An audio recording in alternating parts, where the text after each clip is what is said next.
Hi welcome to Prime Excel Learning series. आज हम जानेंगे डाउ थ्योरी का कॉन्सेप्ट। आज से आप टेक्निकल एनालिसिस को समझना शुरू करेंगे, कैसे इस थ्योरी को बेस पर ट्रेड कर सकते हैं समझेंगे। So let's start.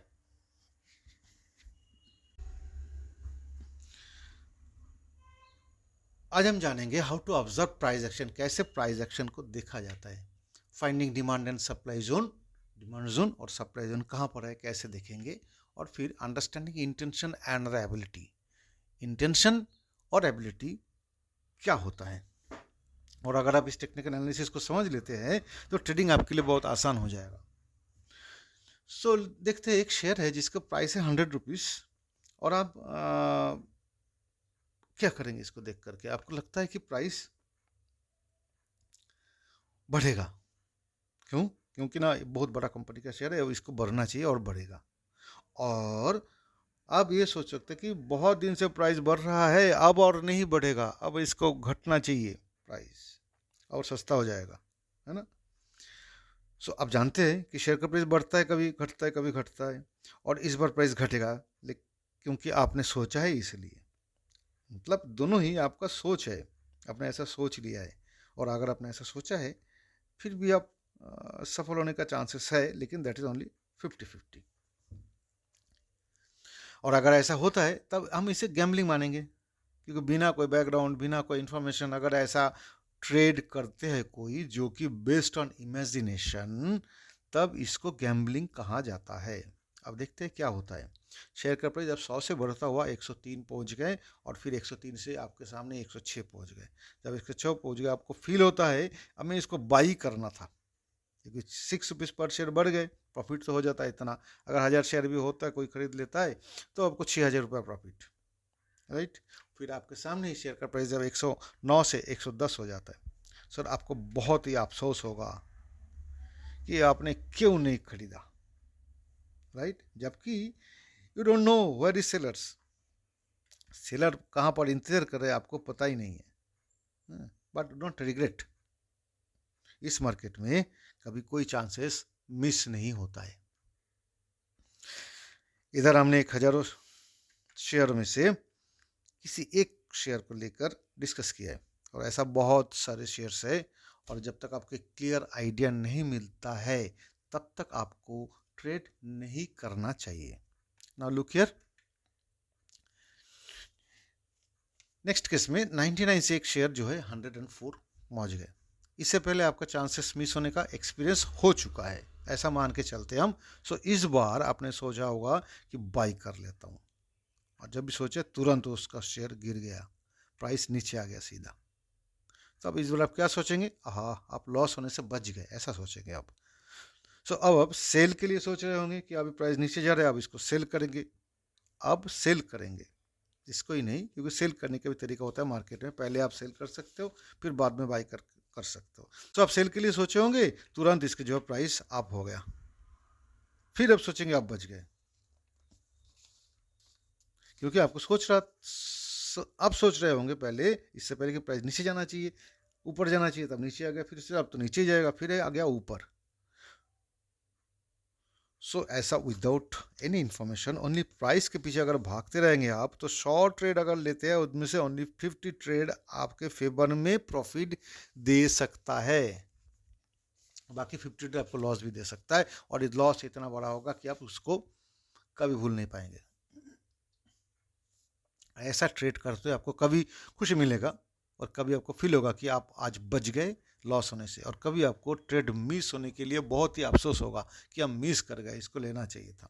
सो इसके साथ डे बाय डे आपका इमोशनली वीक इतना आप हो जाएंगे कि आप करेक्ट डिसीजन नहीं ले पाएंगे मार्केट के ऊपर। सो अगर आप सब कुछ समझ कर जानबूझकर ट्रेड नहीं लेते हैं, तब तो आपका चांस मिस होने हो सकता है कि आपका चांसेस जो है मिस हो गया। Otherwise there is no opportunity lost in this market. So इसके बाद अगर आप कोई भी ब्लाइंड ट्रेड लेते हैं, सो आप जान लीजिए कि उसमें 50% चांस होगा टू विन और टू लूज। लेकिन आपने अगर डिमांड एंड सप्लाई को समझ लेते हैं, तब ट्रेड आपके लिए आसान हो जाता है। Do not trade till you understand demand and supply. What should we do now? अब इसको भी एक एग्जाम्पल के साथ ही समझ लेंगे हमें क्या करना चाहिए. से दिस इज ए थिक जंगल,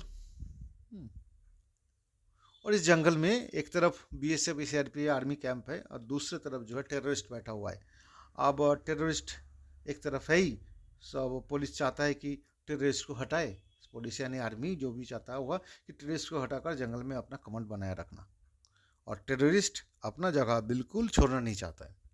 सो ऐसा सिचुएशन में हम लोग देख पाएंगे इसको जी. हम देखेंगे कि कौन क्या कर रहा है, कौन कमांड करता है, ऐसा देखेंगे हम. लेकिन देखने और जानने के लिए हमारे पास क्या है? कोई साधन नहीं होगा.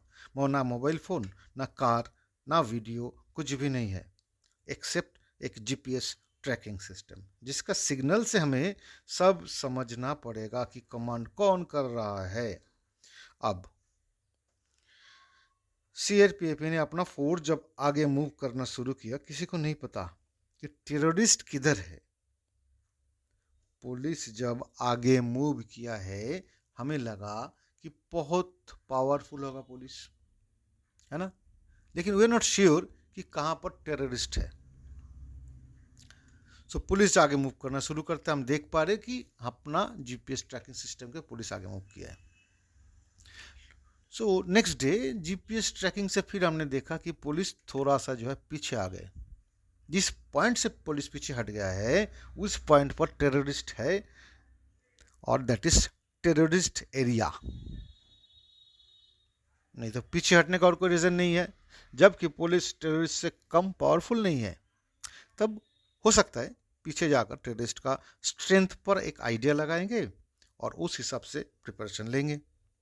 सो अगर कुछ कमी है उसको पूरा करेंगे और उसके बाद फिर से आगे बढ़ेंगे. दिस इज अ प्रोबेबिलिटी, क्योंकि ऐसा हो सकता है. अब इतना समझ आ रहा है कि इस रेड लाइन के आगे टेररिस्ट है, इतना हमें समझ में आ रहा है. अब हमें दिखा कि सीआरपीएफ फिर से कुछ डिस्टेंस तक पीछे आ गए, और इससे हमें तब अंदाजा लगता है कि टेररिस्ट का नंबर्स बहुत ज़्यादा है, इसलिए शायद पुलिस फोर्स पीछे हटा, और टेररिस्ट का स्ट्रेंथ का कितना है ये देखने के लिए, और जितना टेररिस्ट का स्ट्रेंथ है उतना ही ज़्यादा वो पीछे हटेगा अपना प्रिपरेशन के लिए. सो फिर नेक्स्ट डे हमें फिर देखते, नेक्स्ट डे हमें दिखाई देता है कि सीआरपीएफ फिर से सामने मूव किया है. यानी टेररिस्ट बहुत ज़्यादा संख्या में है. इतना समझने के बाद भी टेररिस्ट सामने मूव किया है, यही अपना पुलिस फोर्स आगे मूव किया है. सो शुरू से लेकर इस मूवमेंट को अगर हम देखते हैं, क्या कहने से बिल्कुल स्टार्टिंग पॉइंट से अगर हम सोचेंगे टेररिस्ट अभी अपना पुलिस फोर्स का क्या पोजीशन है, तो हम कहेंगे कि वो अपवर्ड में मूव कर रहा है ना. It is a forward trend. अच्छा, स्टार्टिंग पॉइंट से आगे मूव किया है, फिर थोड़ा सा डिस्टेंस पीछे गया था और फिर से आगे जा रहा है. सो इस स्क्रीन को देखकर हमें लगेगा कि इधर एक अपवर्ड मूवमेंट हमें दिखाई दे रहा है. अच्छा, इस बार अपना पुलिस एंड सीआरपीएफ फोर्स जो भी है और एग्रेसिवली मूव कर रहा है, जबकि हमने देखा है.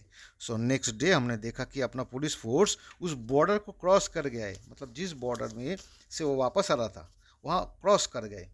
लेकिन कैसे? टेररिस्ट सिंपली अपने एरिया पुलिस फोर्स को आने नहीं देंगे कभी भी. So there was a fight. Terrorist के साथ फोर्स का एक फाइट हुआ है, जिस फाइट को हम अपना ट्रैकिंग सिस्टम से देख पाएंगे. और कैसे देखेंगे आगे चलकर हम इसको बारे में भी डिस्कस कर लेंगे.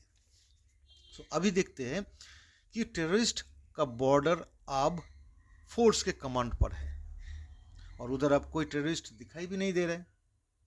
सो अगर अब हमें इस जंगल में जाना है उस अपना फोर्स के साथ, तब मैं एंट्री कर सकता हूँ, क्योंकि उस एरिया में अब पुलिस सीआरपीएफ का ही कमांड है. और अब मैं कह सकता हूँ कि टेररिस्ट इस एरिया पर नहीं होने का चांसेस इज मोर देन 50%. इतना मैं कह सकता हूँ कि इतनी जानकारी के बाद ही मैं इतना कह सकता हूँ, राइट. सो दैट मीन्स इस एरिया में पुलिस कमांड होने का चांसेस है मोर देन 50%, प्रोबेबिलिटी ज़्यादा है. लेकिन ऐसा सिचुएशन भी कब तक रहेगा? एक सर्टेन टाइम, एक सर्टेन डिस्टेंस तक सीमित होगा, क्योंकि हमें नहीं पता टेररिस्ट एरिया अब कहाँ पर है. Now I will try to relate this story with price movement. Let's see. Price अब 95 से 98, फिर जा गया 98 से 100, देन 102, फिर सडनली नीचे आ जाता है. और जहां से प्राइस नीचे आता है उस एरिया को हम अब बोलेंगे कि सप्लाई जोन, क्योंकि इधर कोई टेररिस्ट नहीं होता है मार्केट में. Right, okay.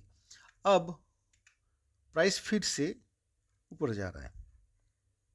इसका मतलब कि नीचे की साइड से जो भी हो प्राइस को ऊपर ले जाने में इंटरेस्टेड है.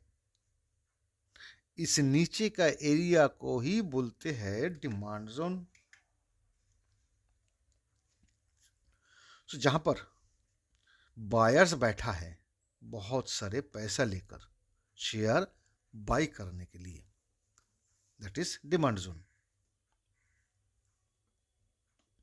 और ऊपर जो सेलर जोन पर सेलर यानी सप्लायर्स वेट कर रहा है सेल करने के लिए, यानी अपना पसंदीदा प्राइस आते ही वो सेल करने में इंटरेस्टेड होंगे. सो इस डायग्राम को देखकर हम वो कह सकते हैं कि प्राइस अब 98 रुपीज से नीचे नहीं गया, क्योंकि हमने जब देखना शुरू किया है शुरुआत होता 95, फिर जब बाउंस बैक किया है फिर आ गया 98, उससे नीचे और गया ही नहीं. So this area belongs to buyer. ये बायर्स का एरिया है, करेक्ट. जैसे कि ऊपर का रेड लाइन जो है सेलर्स के एरिया है, और zone buyers zone and sellers zone. So now right side में कुछ क्वेश्चन दिख रहे हैं जिसके आंसर आप मन ही मन मेरे साथ देने की कोशिश करें. Number 1, what is the cause of downward movement of the price? Price downward movement का रीजन क्या है? प्राइस नीचे सेलर्स के चलते प्राइस नीचे आ गया था, है ना. सेलर्स ने ही प्राइस को नीचे लाने में मजबूर किया है. Right, okay. Who might be approaching? Number 2 questions. Buyers are approaching, क्योंकि बायर्स ज़्यादा दाम को देखकर शेयर लेना चाहता है और शेयर प्राइस ऊपर जा रहे हैं, correct. Next, number 3, at what price did sellers are interest to get involved? है ना, इस प्राइस में ही आते ही जो है सेलर एक्टिव हो जाता है, नहीं बेचने में इंटरेस्टेड है. जब इस डायग्राम को देखकर बताएंगे जब शेयर प्राइस 95 से लेकर 102 हुआ था तब जाके सेलर्स ने इंटरेस्टेड हुआ है सेल करने में. Last question, what is causing the price to go up from this point? Price ऊपर क्यों गया था? क्योंकि बायर्स के लिए बायर्स अपना डिमांड दे रहा था और प्राइस ऊपर जा रहा था, क्योंकि उसमें सेल करने के लिए कोई सेलर था ही नहीं, इसलिए प्राइस ऊपर जा रहा था. Right, now look here, this is called volume bar. पिछले स्टोरी में मैंने कोई कहा था कि लड़ाई में जो है किसने किस पर भारी पड़ सकता है और लड़ाई हुआ कि नहीं हम जानेंगे एक ट्रैकिंग सिस्टम से. और उसी को रिलेट करते इधर आएंगे मार्केट में. जब भी बायर्स और सेलर के बीच में ट्रांजैक्शन होता है, हैवी ट्रांजैक्शन होता है, कम होता है, तब एक बार नीचे बनता हुआ हम देखेंगे हमेशा. बहुत ही कम ट्रांजैक्शन में छोटा बार होगा, हैवी ट्रांजैक्शन में एक बड़ा बार होगा, बन जाएगा. और हम देखेंगे उसका साइज, और साइज को देखकर हमें आइडिया होगा कितना ट्रांजैक्शन हुआ है. छोटे छोटे वॉल्यूम बार से पता चलता है उस समय ज़्यादा ट्रांजैक्शन नहीं हुआ है, लेकिन जहां बिग वॉल्यूम बार दिखाई दे रहा है उधर कुछ ना कुछ होने वाला है. राइट, और कहां पर होने वाला है? कभी सप्लाई जोन पर. जो कुछ भी होगा सप्लाई जोन के लिए होता है ना. और फिर देखेंगे किसका कमांड चलता है इधर भी. और ऐसा डिमांड जोन पर भी बनता है जो हम आगे समझेंगे. मतलब ऐसा ही बार, ऐसा कैंडल डिमांड जोन पर भी बनता है. आगे चलकर हम देख लेंगे इसको. सो अब इस बिग वॉल्यूम बार जो कि ब्लू कलर में है, जिसको ग्रीन होता है, red and green normally use होता है, देख करके हमें अलर्ट हो जाएंगे हम कि इधर एक बिग फाइट होगा या हो रहा है, बिग ट्रांजैक्शन होगा, इधर एक बिग ट्रांजैक्शन होगा। और उसके बाद अगर प्राइस बढ़ता है तब समझेंगे हम कि buyers have more powers two by, और अगर नहीं जाता है तब सेलर्स का पावर ज़्यादा है। बायर जब ज़्यादा पावरफुल होगा तब मार्केट ऊपर जाएगा, लेकिन कहाँ तक जाएगा किसी को नहीं पता, लेकिन हमारे पास है आइडिया कहाँ तक जाएगा, हम बताएंगे आगे चल के। लेकिन ट्रेडिंग करते समय हम कुछ और तरीका देख करके ही उसको तय करते हैं कि कहाँ तक हमें जाना चाहिए। करेक्ट। Thank you.